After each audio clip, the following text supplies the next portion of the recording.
Hey there, everybody. Tom with Basecamp Trading. It is Monday, September 25th, and we're going to take a look at crude oil here because crude got started on a tear this morning and just has never really looked back, just been climbing all day long.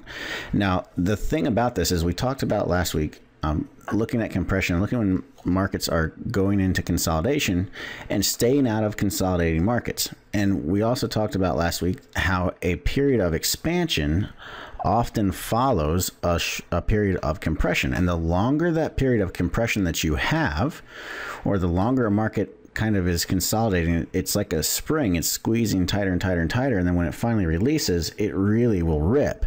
And that's what we just saw happen here in crude. You can see for about 6.5 trading days, basically, we stayed in consolidation and didn't really go anywhere.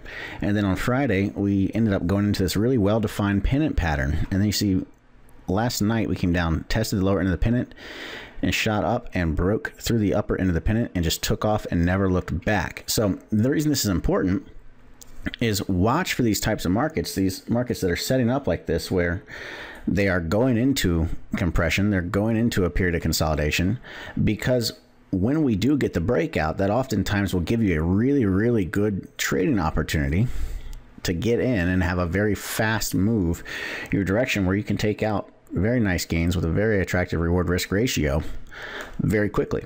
So in this case, you would have been trading the breakout at about 50 3/4. Your stop would have been at 50.56. So you're talking about $200 a contract worth of a stop loss, and you'd be up right now about $1,250 a contract at least in gains in less than a day. That's in a matter of about 5 or 6 hours. So really nice return that happened very, very quickly. So keep an eye on this. And again, main point is just keep an eye out for compressing markets, markets that have decreased in volatility.